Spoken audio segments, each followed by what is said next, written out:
Selamat datang di kisah inspirasi untuk Anda yang sedang berjuang bangkit dari rasa putus asa. Kita semua pernah berada di sana, titik di mana Anda merasa sudah mengerahkan semua tenaga, semua waktu, namun hasilnya nol. Khususnya dalam belajar atau mencoba memahami hal yang sulit, rasa buntu itu terasa seperti palu yang menghantam semangat. Anda mulai meragukan diri sendiri dan berpikir, mungkin Anda tidak cukup pintar. Ini adalah jebakan mental yang harus kita hancurkan. Mari kita belajar dari seorang tokoh besar dunia, Ibnu Sina. Dia adalah seorang jenius, seorang dokter, seorang filsuf, tetapi di awal perjalanannya, ia juga manusia biasa yang menghadapi tembok kegagalan. Pernah suatu ketika, Ibnu Sina muda, berjuang keras, memahami sebuah buku filsafat yang sangat rumit, yaitu Metafisika, karya Aristoteles. Bayangkan ini, dia membaca buku itu berulang-ulang, bukan hanya 2 atau 3 kali, tetapi 40 kali penuh. Dan tahukah Anda, setelah pembacaan ke-40 itu, dia mengaku bahwa dia masih tidak mengerti isinya. 40 kali gagal paham. Di titik itu, siapapun akan merasa hancur dan ingin menyerah. Ibnu Sina bisa saja membuang buku itu dan memutuskan untuk menjadi dokter saja. Namun, ia tidak memilih jalan putus asa. Ia menggunakan jurus cerdas pertamanya, istirahat mental yang terencana. Saat pikirannya terasa panas, dan hati kecilnya dipenuhi kekecewaan, Ibnu Sina tidak memaksakan diri. Ia menutup buku, beranjak dari meja belajarnya. Ia pergi ke masjid, tempat yang menenangkan, dan ia berdoa. Ia meminta kepada Tuhan, bukan sekadar kepintaran, tetapi kunci pemahaman atas ilmu tersebut. Setelah jiwanya tenang dan pikirannya kembali segar, ia kembali ke dunia luar. Dan disitulah keajaiban strategi bangkit ini terjadi. Secara tidak terduga, ia menemukan sebuah ringkasan atau pamflet kecil di pasar yang menjelaskan inti dari kitab yang telah ia baca 40 kali itu. Karena ia sudah mengistirahatkan dan menenangkan mentalnya, begitu kunci itu datang, ia langsung mengerti sepenuhnya. Semua simpul yang ruwet selama ini langsung terurai. Pelajaran besarnya sederhana. Keputusasaan atau rasa buntu saat belajar bukanlah tanda Anda bodoh, tetapi tanda bahwa strategi Anda perlu diganti. Kadang, untuk melompat lebih tinggi, Anda harus mundur selangkah, menenangkan hati, meminta pertolongan, dan menyiapkan mental untuk menerima pemahaman dari sudut pandang yang berbeda. Jangan takut gagal paham. Takutlah jika Anda berhenti mencoba mencari cara cerdas yang baru.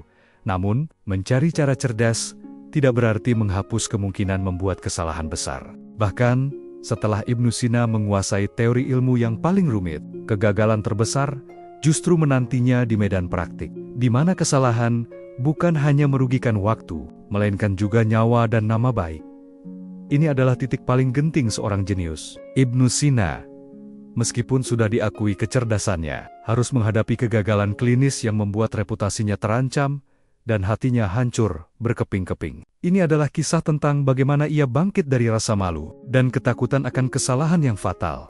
Sebagai seorang tabib muda, Ibnu Sina memiliki kepercayaan diri yang meluap. Ia telah menelan semua buku kedokteran klasik. Ia yakin ilmunya sudah paripurna. Sampai akhirnya, ia menangani seorang pasien bangsawan dengan penyakit yang sulit diterjemahkan. Dengan keyakinan yang berlebihan, ia memberikan diagnosis, meresepkan racikan obat, dan menunggu kesembuhan. Namun, kesembuhan itu tidak datang. Kondisi pasien justru memburuk, mendekati ambang kematian. Kegagalan ini adalah pukulan yang jauh lebih menghancurkan daripada kebingungan saat membaca buku. Bukan lagi salah memahami teks, tetapi salah membaca kondisi manusia. Rasa bersalah yang menusuk, ditambah bisik-bisik keraguan dari tabib senior, mulai mencekiknya. Dunia medis yang ia junjung tinggi, seolah berbalik, menuduhnya sombong dan tidak kompeten. Di tengah keterpurukan emosional itu, Ibnu Sina punya 2 pilihan yang sama dramatisnya. Mundur dan memilih profesi yang lebih aman, atau menatap langsung ke wajah kegagalannya. Ia memilih yang kedua. Ia menyadari bahwa ilmu yang ia baca hanyalah cetak biru, sedangkan praktik nyata adalah medan perang yang penuh jebakan dan kejutan. Maka, Ibnu Sina melakukan tindakan yang jarang dilakukan oleh orang yang putus asa. Ia mencatat setiap detail kesalahannya. Ia kembali mempelajari kasus pasien itu dengan kerendahan hati seorang murid yang bodoh, bukan keangkuhan seorang guru. Ia membaca ulang gejala. Ia mencari informasi yang terlewatkan. Ia bahkan dengan rendah hati meminta pandangan dari tabib yang dulu ia anggap biasa saja. Ia membongkar kembali semua asumsi yang ia yakini benar tentang tubuh manusia. Inilah jurus bangkit kedua, mencintai proses kesalahan. Ibnu Sina menyadari bahwa kegagalan terbesarnya itu telah memberinya pelajaran yang paling berharga. Kesalahan klinis itu mengajarkannya untuk selalu bersikap hati-hati, kritis, dan tidak pernah cepat puas dengan jawaban. Pertama, dari kegagalan itulah lahir semangat yang lebih membara untuk menyusun kitab agungnya, yang kemudian dikenal sebagai Kanon Kedokteran atau Al-Kanun. Itu adalah monumen kebesaran yang dibangun dari puing-puing kegagalan pertamanya. Kegagalan itu bukanlah akhir dari karirnya, melainkan katalis yang mengubahnya dari dokter yang sekadar cerdas menjadi dokter yang penuh kebijaksanaan. Jika hari ini Anda takut mencoba karena takut melakukan kesalahan yang fatal, ingatlah Ibnu Sina. Dia gagal secara dramatis, namun kegagalan itu menjadikannya lebih besar dan lebih abadi. Setelah menghadapi kegagalan klinis dan tekanan profesional, Ibnu Sina harus menghadapi pertanyaan eksistensial yang lebih dalam. Apakah tujuan hidupnya hanya untuk mengobati penyakit, ataukah ada panggilan yang lebih tinggi? Pertanyaan itu terus menghantui Ibnu Sina, menggantung seperti pedang tajam di atas semangatnya yang baru saja pulih dari malu karena kegagalan. Ia telah membuktikan dirinya mampu bangkit dari kesalahan, tetapi kini ia merasa hilang. Ia memiliki ilmu, ia memiliki kemampuan, tetapi ia tidak memiliki arah. Ini adalah titik balik yang menentukan masa ketika Ibnu Sina harus memilih antara hidup yang mudah dan aman, atau hidup yang penuh makna dan pengorbanan.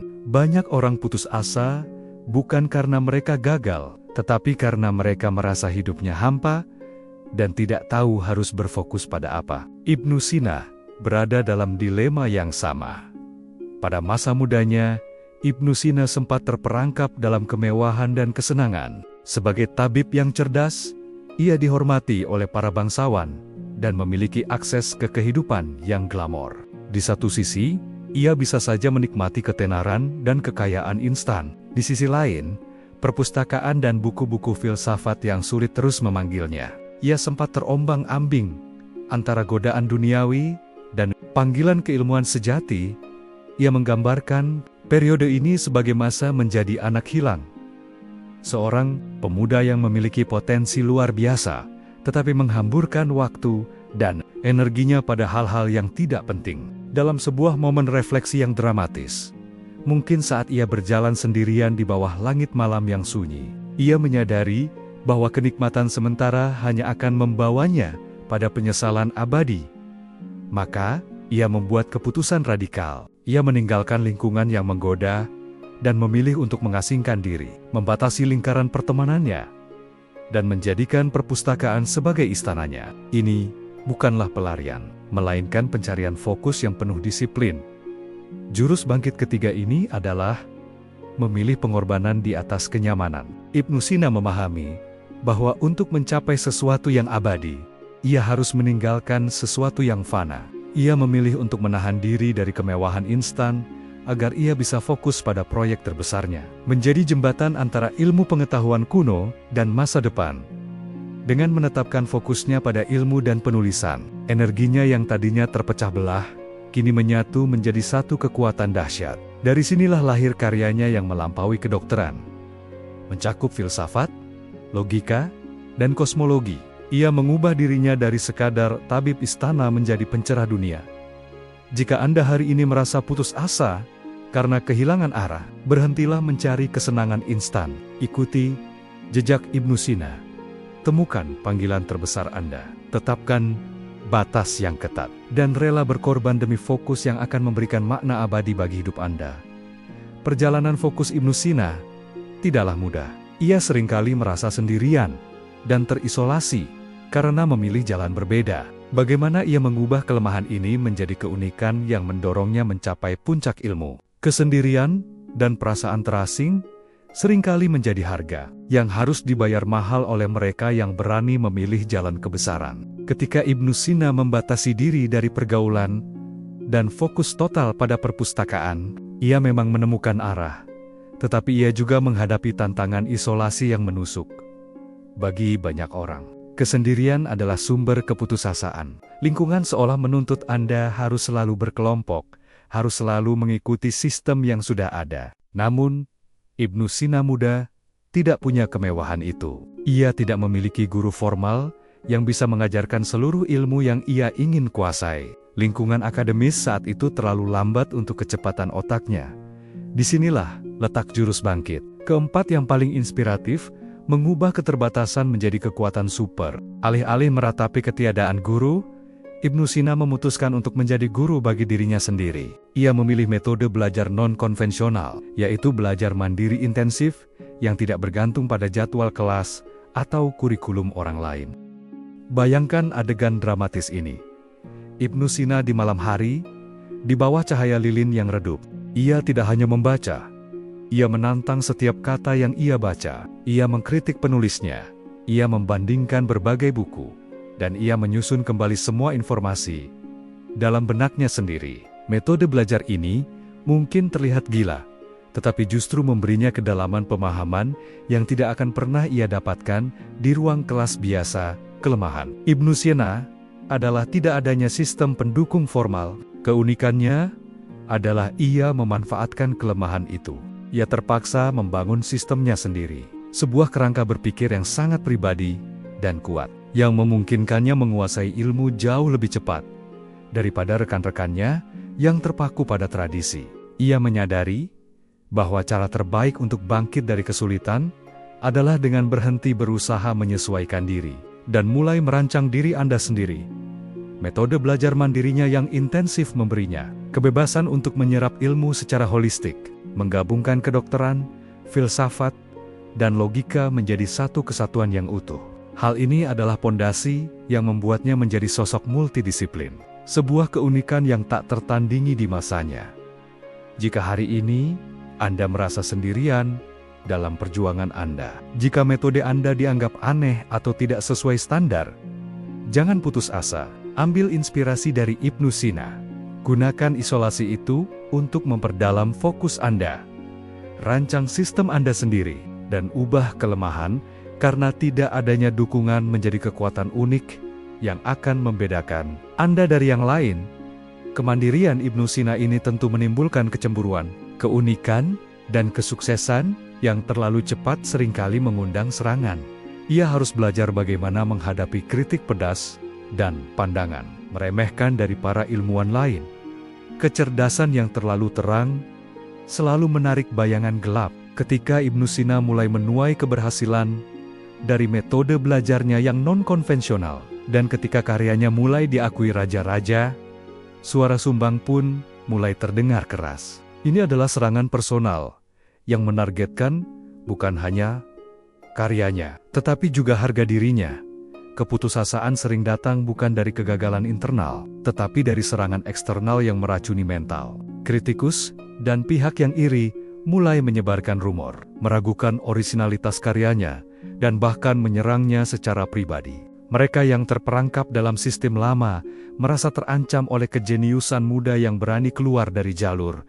Bayangkan betapa dramatisnya perasaan seorang pemuda yang telah mengorbankan segalanya demi ilmu. Tetapi yang ia dapatkan adalah cemoohan dan penghinaan publik. Ia bisa saja terpancing emosi, membalas dengan kemarahan, dan menghabiskan energinya dalam perdebatan tak berujung. Itu adalah jalan pintas menuju keputusasaan dan kehancuran fokus.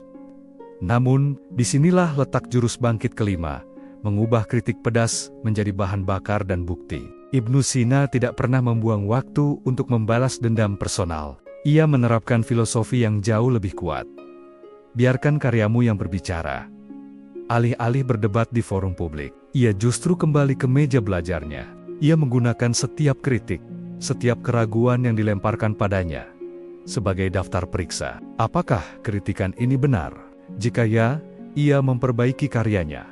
Jika tidak, Ia justru menuliskan karyanya menjadi lebih rinci, lebih kuat, dan lebih solid, sehingga tidak ada ruang tersisa untuk keraguan. Ia menganggap kritik bukan sebagai serangan, melainkan sebagai ujian integritas karyanya. Kisah dramatis ini mengajarkan kita bahwa cara terbaik untuk bangkit dari tekanan orang lain adalah dengan meningkatkan kualitas diri sendiri. Setiap kali seorang kritikus meremehkannya, Ibnu Sina hanya akan mempercepat penulisan atau penelitiannya. Ia mengubah rasa sakit emosional akibat fitnah menjadi disiplin ekstra untuk menghasilkan bukti nyata yang tak terbantahkan. Pada akhirnya, volume dan kedalaman karya Ibnu Sina yang luar biasa membungkam semua kritikus. Para penentangnya kelelahan dan menghilang, sementara karya Ibnu Sina abadi menjadi rujukan utama dunia selama ribuan tahun. Jika hari ini Anda dihantam oleh kritik yang menyakitkan atau diremehkan, ingatlah Ibnu Sina. Jangan buang energi Anda untuk membalas. Gunakan rasa sakit itu untuk memoles karya Anda, membuat pencapaian Anda begitu besar sehingga kritik itu menjadi tidak relevan dengan selesainya bagian 5 ini. Kita telah menutup fase 1 dari perjalanan bounce back Ibnu Sina. Ia telah menguasai kegagalan belajar, kegagalan praktik, dan tekanan sosial. Kini, tantangan besar baru menantinya. Bagaimana ia tetap berkarya saat berada di tengah kekacauan politik dan ketidakpastian hidup?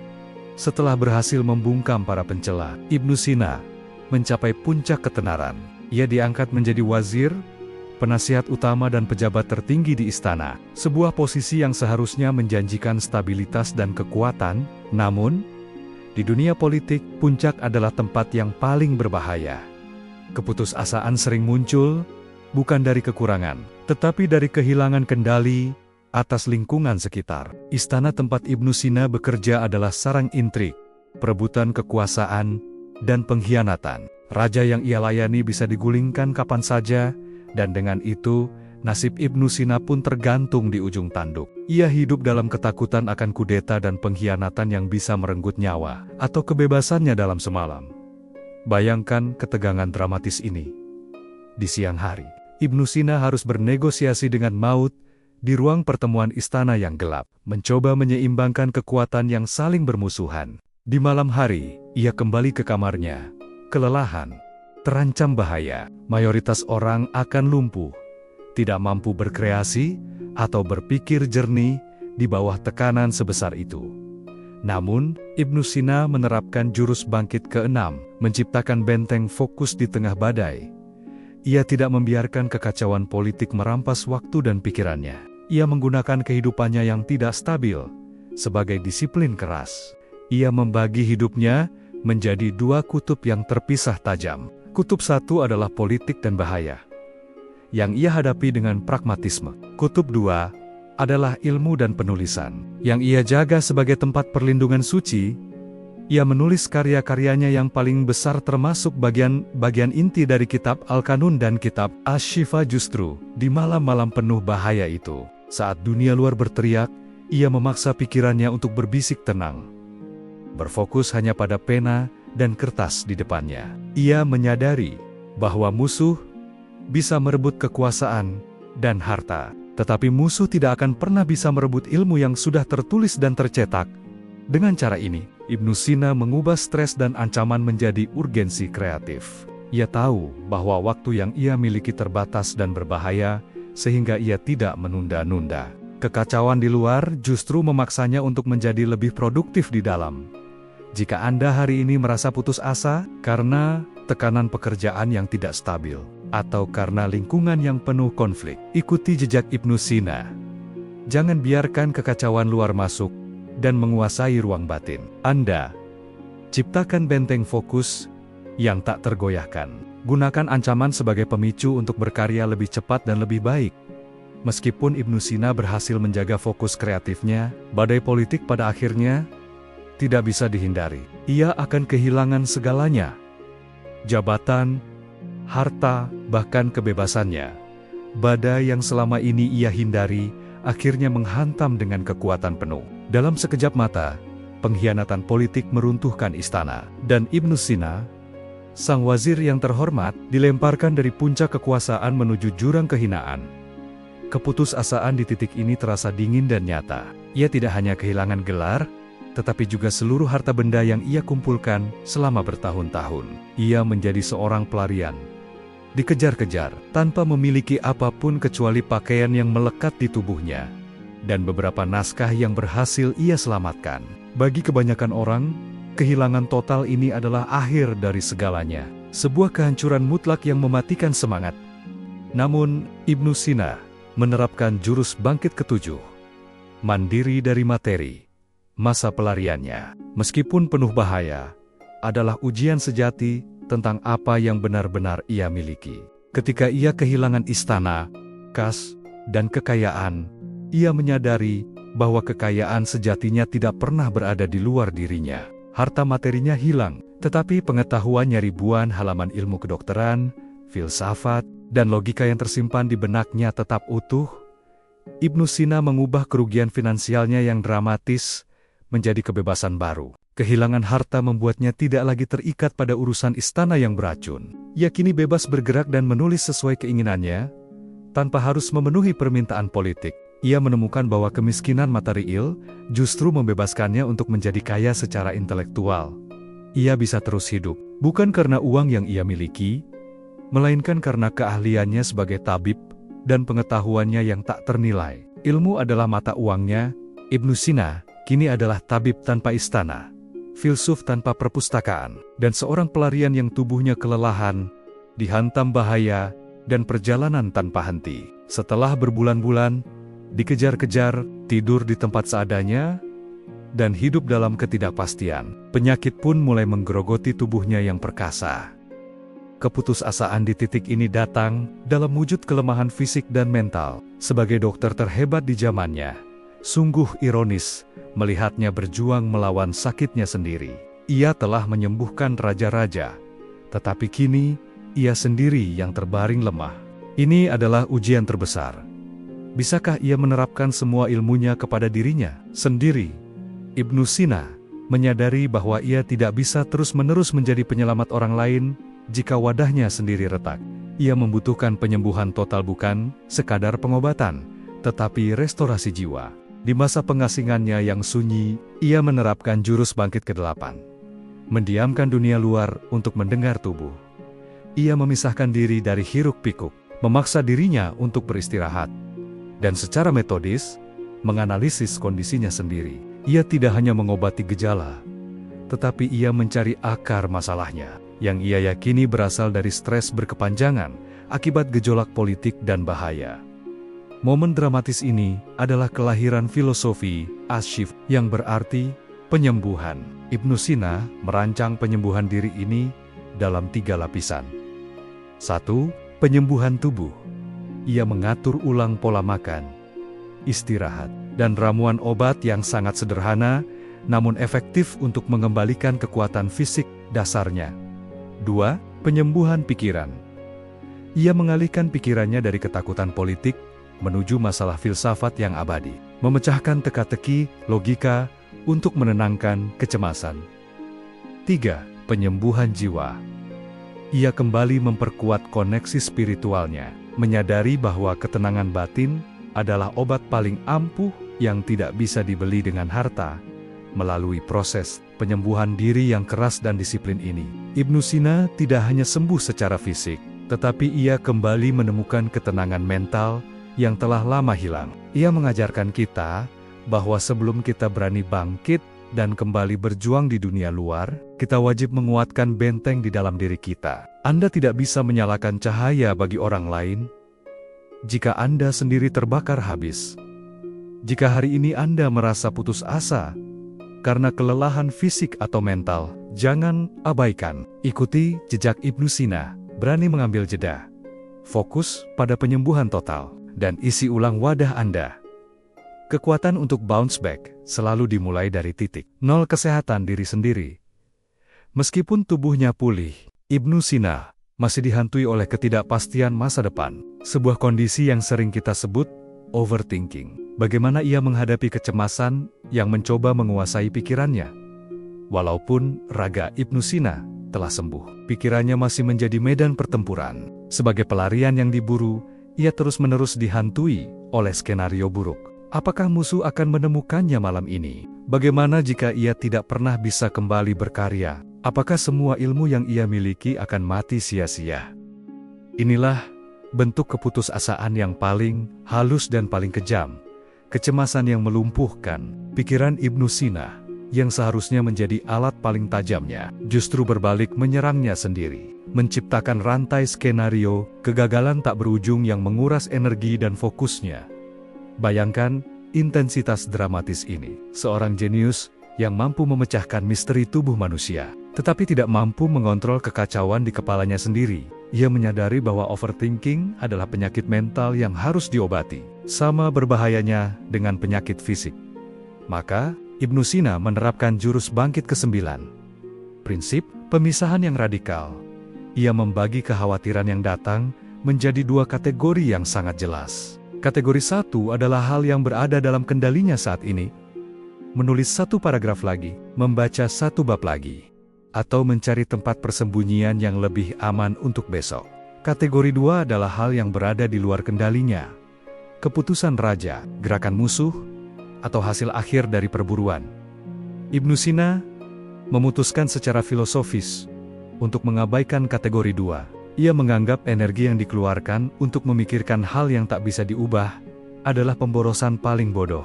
Ia melatih pikirannya untuk secara otomatis kembali ke kategori 1, yaitu fokus pada tindakan produktif sekecil apapun yang bisa ia lakukan saat itu juga. Metode ini adalah pertarungan harian yang keras. Setiap kali pikiran mulai melayang liar, memikirkan masa depan yang suram, ia segera memaksanya kembali ke naskah yang sedang ia tulis. Ia menggunakan kecerdasannya untuk memecahkan masalah filsafat yang kompleks, menjadikan tugas intelektual itu sebagai tameng yang melindungi jiwanya dari teror ketidakpastian. Dengan kata lain, ia menggantikan kekhawatiran dengan keahlian. Jika Anda hari ini merasa putus asa karena overthinking yang mencekik, ikuti jurus Ibnu Sina, pisahkan kekhawatiran Anda. Berhenti membuang energi untuk hal yang tak bisa Anda kontrol. Alihkan seluruh kekuatan mental Anda untuk menyelesaikan satu tugas kecil yang produktif hari ini. Kekuatan untuk bangkit bukan tentang menghilangkan kecemasan, tetapi tentang menaklukkannya dengan fokus yang tak tertandingi. Meskipun ia berhasil menenangkan pikirannya, ancaman dari dunia luar masih mengintai. Akhirnya, ia tertangkap dan dilemparkan ke dalam penjara yang dingin. Situasi terburuk pun terjadi. Penjara, bagi seorang pelarian yang telah kehilangan segalanya. Kurungan besi adalah akhir dari harapan. Sebuah bilik dingin yang dirancang untuk mematikan semangat dan kreativitas. Ibnu Sina, yang pernah menjadi wazir agung, kini terisolasi di balik jeruji. Menghadapi ketidakpastian hukuman mati, ini adalah bentuk keputusasaan yang paling total. Kehilangan kebebasan fisik. Mayoritas orang akan menyerah total. Mereka akan membiarkan dinding penjara juga menjadi dinding bagi pikiran mereka, mengunci impian dan potensi. Namun, Ibnu Sina menerapkan jurus bangkit ke-10. Jurus yang paling kuat di fase perjuangan ini, mengubah penjara fisik menjadi perpustakaan mental. Bayangkan adegan dramatis ini, di sel yang sempit, gelap, dan lembab, tanpa buku, tanpa penerangan yang memadai, dan tanpa jaminan hidup sampai esok hari. Musuh mengira mereka telah memenangkan pertarungan dengan mengunci tubuhnya. Tetapi mereka lupa bahwa pikiran Ibnu Sina tidak pernah bisa mereka kurung. Ia memanfaatkan waktu tunggu yang dipaksakan ini. Alih-alih meratapi nasib atau menghabiskan waktu dengan amarah, Ibnu Sina menggunakan kurungan itu untuk menulis dari ingatan. Ia memanggil kembali semua ilmu yang telah ia pelajari, semua naskah yang terpisah, dan semua ide yang belum sempat ia tuangkan. Ia memohon kertas dan tinta barang, langkah di penjara dan mulai menulis, bab demi bab. Keterbatasan ruang dan waktu justru memberinya fokus yang ekstrem. Penjara membebaskannya dari hiruk-pikuk politik, dari tuntutan sosial, dan dari gangguan dunia luar. Ia tidak punya pilihan lain selain menjadi produktif. Disinilah ia menyelesaikan beberapa bagian terpenting dari kanon kedokteran dan Ashifa, Setiap paragraf yang ia tulis adalah teriakan perlawanan terhadap penindasan. Setiap baris yang ia ciptakan adalah bukti bahwa Anda bisa dipenjara, Anda bisa diikat, tetapi Anda tidak akan pernah bisa dihentikan. Selama pikiran Anda tetap aktif dan berkreasi. Jurus bangkit ini mengajarkan kita bahwa, bahkan dalam situasi terburuk dan paling terbatas, sekalipun Anda selalu memiliki kendali atas pikiran Anda. Jangan pernah menganggap waktu tunggu, isolasi, atau hambatan sebagai penghalang. Ubahlah semua itu menjadi wadah fokus yang memaksa Anda untuk menciptakan karya terbaik dan terdalam dalam hidup Anda dengan kebangkitan di balik jeruji ini. Ibnu Sina telah menuntaskan fase 2. Perjuangan melawan ketidakpastian eksternal. Ia membuktikan bahwa fokus kreatifnya tidak bisa direbut. Kini, setelah ia bebas, ia harus memasuki fase baru. Pembangunan kembali dan penciptaan warisan abadi. Ia akan fokus pada disiplin tertinggi. Setelah berhasil keluar dari kurungan, Ibnu Sina tidak bisa kembali ke cara hidup yang kacau balau. Ia menyadari bahwa kekacauan eksternal yang membuatnya dipenjara dan menjadi pelarian di masa lalu sebagian besar berasal dari kurangnya struktur yang solid. Ia telah kehilangan waktu berharga karena ketidakstabilan. Keputusasaan seringkali bersembunyi di balik kekacauan harian. Kita merasa putus asa karena kita tidak mampu mengatur waktu, energi, dan prioritas, sehingga kita terus-menerus berada dalam mode reaktif. Ibnu Sina, sang arsitek ilmu, memutuskan untuk membangun kembali hidupnya dengan fondasi yang tak tergoyahkan. Keteraturan yang radikal, ia menerapkan jurus bangkit ke-11. Menggunakan prinsip ilmu untuk menata hidup, Ibnu Sina telah menulis Al-Qanun, atau Kanon Kedokteran, sebuah kitab agung yang menyusun seluruh ilmu medis secara logis. Bab demi bab, kategori demi kategori. Ia kemudian bertanya pada dirinya sendiri, mengapa ia tidak menggunakan prinsip struktur yang sama itu untuk mengatur hari-harinya? Maka, ia menciptakan jadwal yang sangat disiplin dan efektif. Ia membagi jamnya secara ketat. Waktu untuk mengajar dan berdiskusi. Waktu untuk menulis dan penelitian mendalam. Waktu untuk tidur yang teratur. Dan waktu khusus untuk meditasi spiritual. Semuanya berjalan sesuai sistem, seolah ia adalah subjek penelitiannya sendiri. Momen dramatisnya adalah ini, saat dunia luar terus bergejolak karena perpindahan kekuasaan dan peperangan. Ibnu Sina menciptakan pulau keteraturan yang damai. Disiplinnya menjadi tameng yang melindunginya dari kebisingan. Ia tidak lagi terombang-ambing oleh emosi atau tuntutan mendesak yang sepele. Semua yang ia lakukan memiliki tempat dan tujuan yang jelas. Melalui disiplin ekstrim ini, ia berhasil menyelesaikan bagian-bagian terakhir dari karya-karyanya yang paling kompleks. Keteraturan memberinya kecepatan dan kedalaman. Ia membuktikan bahwa kebebasan sejati bukan berarti melakukan apapun yang Anda inginkan, melainkan melakukan hal yang paling penting pada waktu yang paling tepat. Jika Anda hari ini merasa putus asa karena hidup terasa kacau dan tidak ada yang berhasil, ikuti jurus Ibnu Sina. Berhentilah merespon kekacauan, ambil langkah mundur. Rancang sistem yang keras dan disiplin untuk hidup Anda, seperti menyusun sebuah kitab agung. Hanya dengan keteraturan radikal Anda dapat menciptakan hasil yang monumental dan abadi. Untuk menjalankan kedisiplinan yang ketat ini, Ibnu Sina membutuhkan lingkungan yang mendukung. Ia tidak bisa sendirian. Meskipun Ibnu Sina telah menjadi arsitek ulung bagi keteraturan dirinya, disiplin yang keras membutuhkan energi yang luar biasa. Di saat ia harus berjuang melawan godaan untuk melanggar jadwal dan melawan kepenatan mental akibat kerja intensif, ia membutuhkan jangkar yang kuat. Seringkali, keputusasaan datang karena kita merasa terlalu sendirian dalam perjuangan kita. Kita percaya bahwa seorang pahlawan harus mengatasi semua masalahnya sendirian. Padahal isolasi adalah resep sempurna menuju kehancuran. Ibnu Sina, yang dikenal sangat mandiri, pada akhirnya menyadari kebenaran brutal ini di masa pengasingannya yang baru. Setelah bebas dari penjara, Ibnu Sina tidak hanya mencari tempat yang aman, tetapi ia mencari orang yang aman. Ia menemukan sekelompok kecil murid dan sahabat setia yang rela berbagi bahaya dan ketidakpastian dengannya. Tokoh-tokoh ini bukanlah orang terkenal, tetapi mereka adalah benteng emosionalnya. Ia menerapkan jurus bangkit ke-12, membangun lingkaran kekuatan. Momen dramatisnya adalah ini.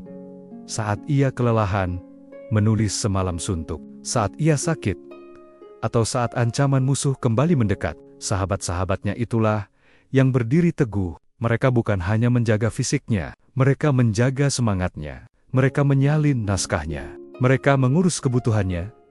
Dan yang terpenting, mereka menjadi auditor kejujuran Ibnu Sina. Mereka menantangnya untuk tetap pada disiplin yang telah ia tetapkan.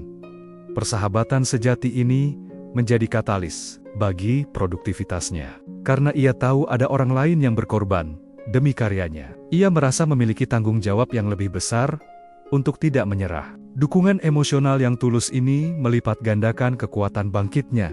Ia mengajarkan bahwa berbagi beban tidak membuat Anda lemah, itu membuat Anda tak terkalahkan.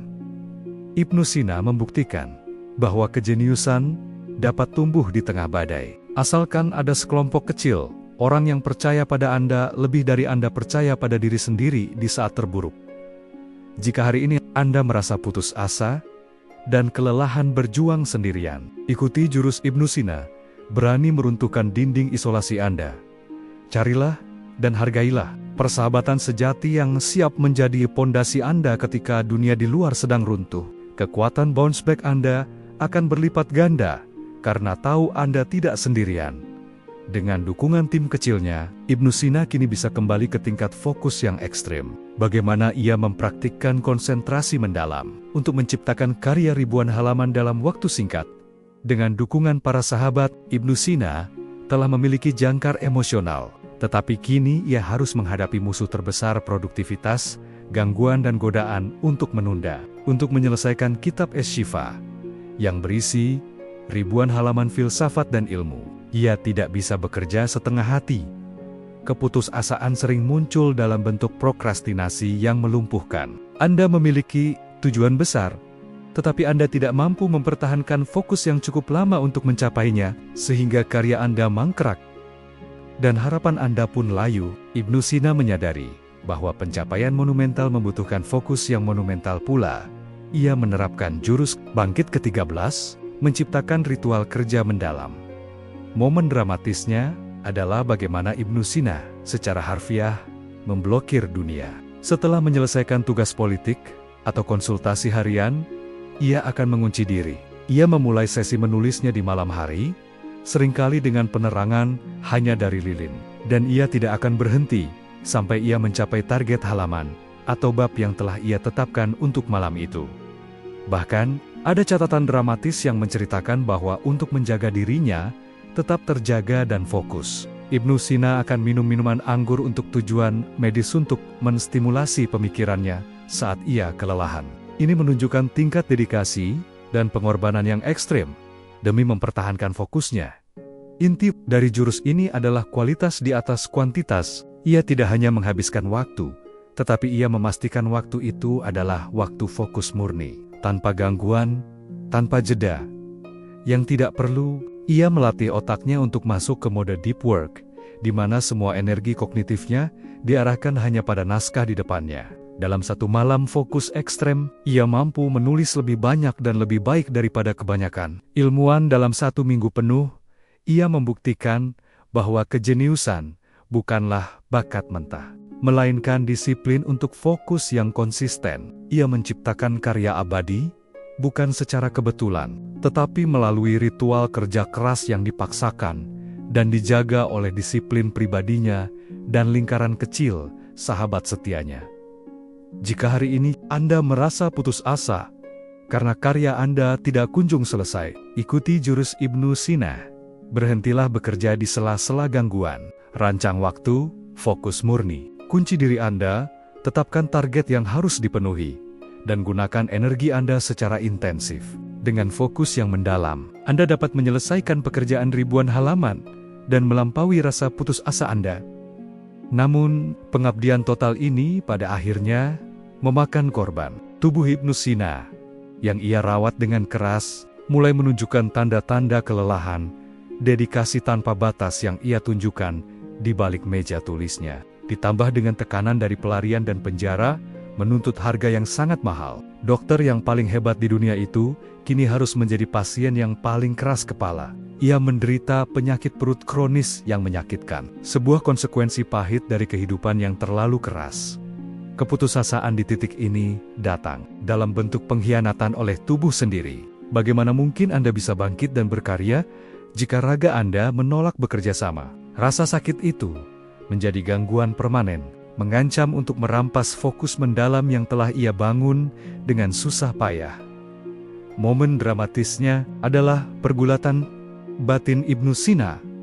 Ia tahu persis apa yang harus dilakukan secara medis, tetapi penerapannya dalam kondisi sakit yang konstan adalah ujian sejati bagi kehendaknya. Ia bisa saja menyerah pada rasa sakit, menggunakan penyakit itu sebagai alasan untuk berhenti menulis dan beristirahat total. Namun, ia menerapkan jurus bangkit ke-14, menjadikan rasa sakit sebagai pengingat mendesak. Ia menolak untuk membiarkan rasa sakit mengendalikan jadwalnya. Alih-alih, ia menjadikan sisa waktu sehatnya yang terbatas sebagai aset yang sangat berharga. Jika ia tidak bisa menulis selama 8 jam penuh, ia akan menulis selama 2 jam intensif, lalu beristirahat, dan kembali lagi. Ia memecah pekerjaan besarnya menjadi sesi-sesi kecil yang bisa ia tangani di antara gelombang rasa sakit. Ia menunjukkan keberanian luar biasa, bukan hanya karena mampu bertahan hidup, tetapi karena ia tetap produktif sambil menderita. Semangatnya adalah bukti bahwa Anda dapat menghasilkan karya terbaik di dunia, bahkan ketika Anda tidak berada dalam kondisi fisik terbaik. Ibnu Sina mengajarkan kepada kita sebuah pelajaran heroik. Jika Anda merasa putus asa karena kondisi fisik atau kesehatan yang tidak optimal, jangan biarkan itu menjadi akhir dari perjalanan Anda. Ubah rasa sakit menjadi urgensi. Gunakan waktu di antara penderitaan Anda untuk berjuang dan menciptakan sesuatu yang lebih besar dari rasa sakit itu sendiri. Kekuatan semangat yang teguh jauh lebih penting daripada kesempurnaan tubuh. Namun, perjuangan melawan penyakitnya ini akan membawa kerugian lain yang tak terbayangkan. Dalam salah satu periode sakitnya, bencana menimpa naskah-naskahnya yang berharga. Di tengah perjuangannya melawan penyakit kronis, Ibnu Sina menghadapi musibah terburuk yang bisa menimpa seorang penulis dan ilmuwan. Hilangnya naskah karyanya, entah karena kebakaran, kerusakan saat dipindahkan, atau dicuri musuh. Bagian-bagian penting dari karya yang ia tulis dengan darah dan air mata kini lenyap. Keputusasaan di sini adalah kehilangan hasil kerja keras yang tak tergantikan. Bayangkan menghabiskan bertahun-tahun fokus, mengorbankan kesehatan, menangkis kritikan, hanya untuk melihat sebagian besar pencapaian Anda hilang dalam sekejap. Banyak orang di titik ini akan menyerah total. Mereka akan berpikir, untuk apa memulai lagi dari nol?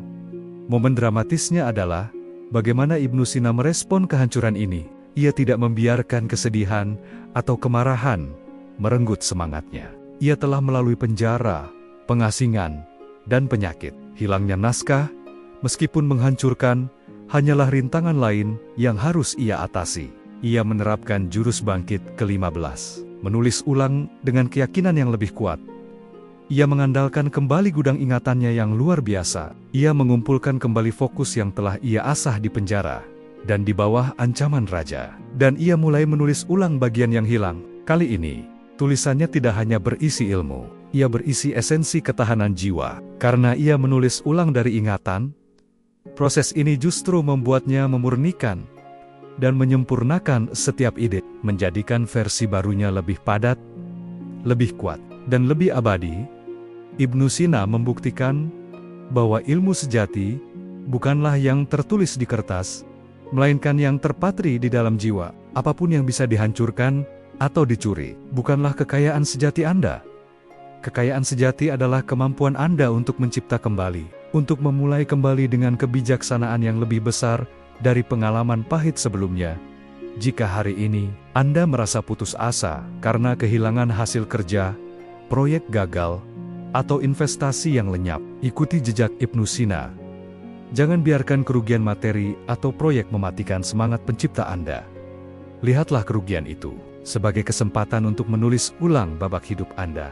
Kali ini, dengan versi yang lebih bijaksana, lebih kuat, dan jauh lebih tahan banting. Dengan selesainya bagian 15, kita telah menutup fase 3, fase disiplin dan ketahanan internal. Ibnu Sina kini siap memasuki fase terakhirnya, penciptaan warisan yang tak lekang oleh waktu. Ia telah menyembuhkan dirinya, dan kini ia akan menyebarkan filosofi penyembuhan holistik ini setelah melalui siklus kegagalan, pengasingan, penyakit, dan kerugian besar. Ibnu Sina tidak lagi melihat kedokteran hanya sebagai seperangkat resep obat. Pengalaman hidupnya yang brutal telah memberinya wawasan yang mendalam, penyembuhan sejati, melampaui tubuh. Keputusasaan seringkali kambuh, karena kita hanya memperbaiki gejala, tetapi tidak pernah menyentuh akarnya. Kita fokus pada diet atau olahraga, tetapi mengabaikan kerusakan mental dan spiritual yang dialami. Ibnu Sina menyadari bahwa kebangkitan dirinya adalah contoh sempurna dari kesehatan yang menyeluruh. Maka, ia mengajarkan jurus bangkit ke-16, mencapai ketahanan tripartit. Dalam salah satu momen pencerahan yang dramatis, Ibnu Sina mulai menguraikan prinsip yang ia terapkan pada dirinya sendiri. Kesehatan haruslah terbagi menjadi 3 pilar yang sama pentingnya. Pilar 1 adalah tubuh, makanan yang benar, tidur yang cukup, dan obat bila perlu. Ini adalah fondasi. Pilar 2 adalah pikiran, melatih otak melalui studi dan logika, menaklukkan overthinking dengan fokus, dan mempertahankan kejernihan mental di tengah kekacauan. Pilar 3 adalah jiwa, ketenangan spiritual, keteraturan dalam ibadah, dan tujuan hidup yang lebih besar daripada diri sendiri. Ini adalah jangkar yang menahan badai emosi. Ibnu Sina mengajarkan bahwa selama ketiga pilar ini tidak seimbang, keputusasaan akan selalu menemukan celah untuk kembali masuk. Jika Anda hanya fokus pada uang atau tubuh, tetapi mengabaikan jiwa, Anda akan tetap rapuh. Kebangkitan sejati adalah integrasi total dari semua bagian diri Anda.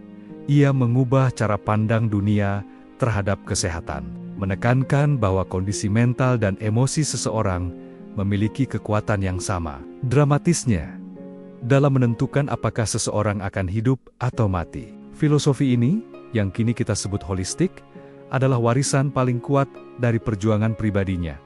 Jika hari ini Anda putus asa dan mencari cara untuk bangkit, jangan hanya mencari solusi cepat. Ikuti Ibnu Sina. Bangun kembali diri Anda secara menyeluruh. Cek 3 pilar Anda: tubuh, pikiran, dan jiwa. Hanya dengan ketahanan tripartit, Anda dapat menciptakan kebangkitan yang abadi dan tak tergoyahkan. Dengan filosofi ini, Ibnu Sina tidak hanya menyembuhkan orang di masanya, tetapi juga menciptakan dampak yang melampaui zamannya.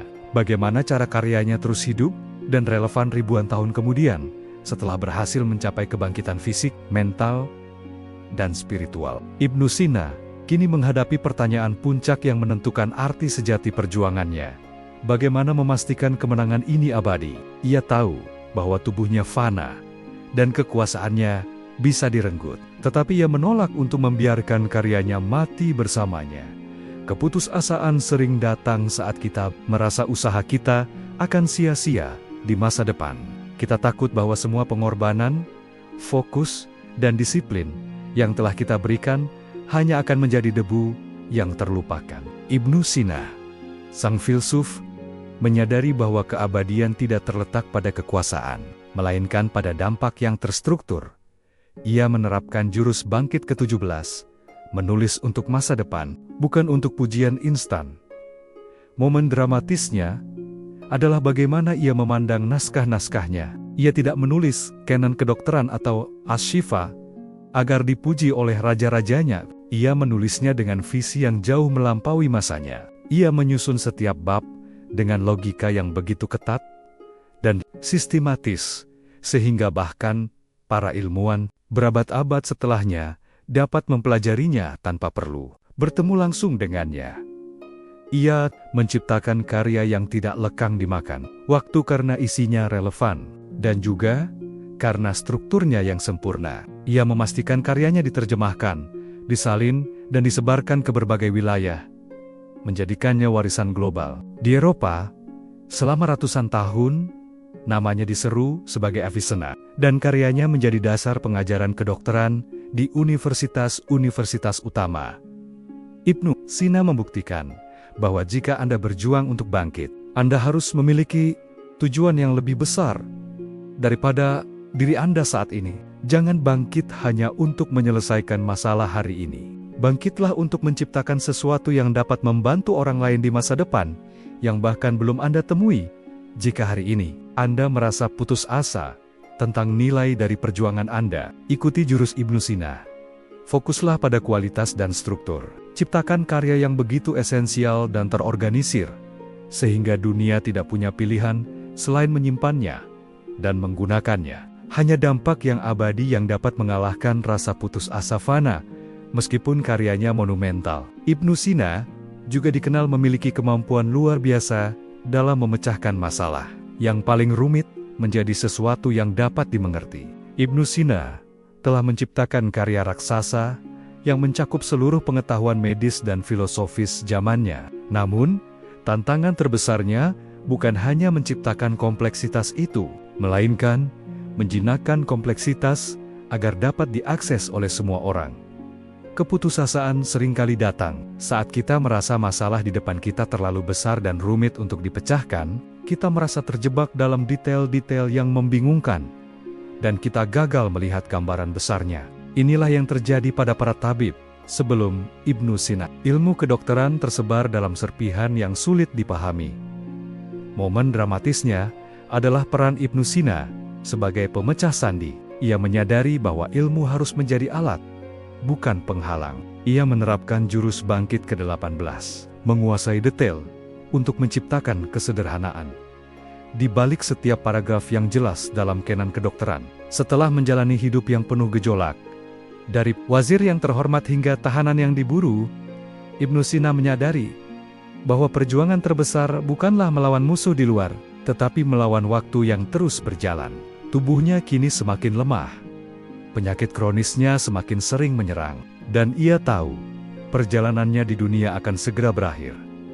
Keputusasaan di titik ini adalah ketakutan akan kematian dan penyesalan, karena merasa belum menyelesaikan tugas. Banyak orang di akhir hidupnya diselimuti rasa takut dan keraguan, merasa bahwa semua yang telah mereka lakukan sia-sia. Ibnu Sina menolak tragedi itu. Ia menerapkan jurus bangkit ke-19, mengevaluasi hidup dan membersihkan sisa beban. Momen dramatisnya adalah bagaimana ia menghabiskan sisa waktu yang ia miliki. Alih-alih panik atau mencoba menulis karya yang mustahil selesai, Ibnu Sina melakukan tindakan yang sangat berani dan bijaksana. Ia melakukan audit diri total. 1. Ia memastikan semua ilmunya telah terekam dan aman, sehingga warisannya tidak akan hilang lagi. Ia menyerahkan semua naskah kepada murid-muridnya, memastikan mata rantai ilmu tidak terputus. 2. Ia memberikan seluruh harta yang tersisa kepada orang-orang miskin, melepaskan keterikatan materialnya secara total. Ini adalah tindakan kebebasan terakhir. Ia memastikan bahwa pada saat ia pergi, ia tidak membawa beban duniawi sedikit pun. 3. Ia meminta maaf kepada siapapun yang pernah ia sakiti dan menghabiskan sisa waktunya untuk refleksi spiritual. Ia memastikan bahwa jiwanya bersih dan siap menghadapi pertemuan dengan penciptanya, tanpa ada ganjalan yang tersisa di bumi. Ibnu Sina mengajarkan kepada kita bahwa puncak dari semua perjuangan bounce back adalah hidup tanpa penyesalan. Keberanian sejati bukan hanya bangkit dari kegagalan, tetapi juga memiliki ketenangan untuk menghadapi akhir dengan martabat. Mengetahui bahwa Anda telah melakukan yang terbaik dan menyelesaikan tugas yang dibebankan kepada Anda. Jika hari ini Anda merasa putus asa tentang bagaimana hidup Anda akan berakhir, ikuti jurus Ibnu Sina. Hiduplah sedemikian rupa sehingga pada hari terakhir Anda tidak ada yang perlu disesali. Lepaskan beban, fokuskan energi Anda untuk menyelesaikan hal yang paling penting, dan pastikan Anda meninggalkan dampak yang baik, bukan kekayaan materi. Dengan pelepasan total ini, Ibnu Sina telah menyelesaikan seluruh perjuangannya. Kita telah menyaksikan seluruh jurus kebangkitan dari kebuntuan hingga keabadian. Kini tiba saatnya untuk menyimpulkan semua pelajaran ini. Di bagian terakhir dari kisah kebangkitan Ibnu Sina, kita berdiri di akhir perjalanan seorang pria yang menghadapi semua bentuk keputusasaan, kebuntuan ilmu, kegagalan fatal, kehilangan harta, ancaman penjara, dan penyakit kronis. Namun berhasil mengubah setiap tragedi menjadi sebuah babak baru yang monumental. Inilah puncak dramatisnya. Ibnu Sina meninggal dunia dengan damai. Bukan sebagai seorang raja yang berkuasa, melainkan sebagai seorang filsuf yang jiwanya telah mencapai kebebasan sejati. Kematiannya bukanlah akhir yang tragis, melainkan finalisasi dari sebuah karya agung. Ia pergi, meninggalkan di belakangnya warisan yang tak terhitung nilainya. Kisah Ibnu Sina adalah penolakan paling heroik terhadap keputusasaan. Ia membuktikan bahwa manusia tidak pernah benar-benar hancur, kecuali jika ia memilih untuk berhenti berjuang. Kekuatan terbesarnya bukan terletak pada kecerdasannya yang alami, tetapi pada kemampuannya untuk memulai kembali, lagi dan lagi. Setiap kali ia terjatuh, hari ini, jika Anda merasa putus asa, ingatlah nama Ibnu Sina. Jangan biarkan tragedi menjadi kesimpulan hidup Anda. Ambil napas dalam, identifikasi di tahap mana Anda berada dalam siklus ini, dan terapkan jurus kebangkitan yang telah ia ajarkan. Warisan abadi Ibnu Sina bukanlah kitab kedokteran, melainkan cetak biru tentang ketahanan jiwa manusia. Dia telah menunjukkan jalannya. Kini giliran Anda, mulailah kembali hari ini, dan tulis babak kebangkitan abadi Anda sendiri.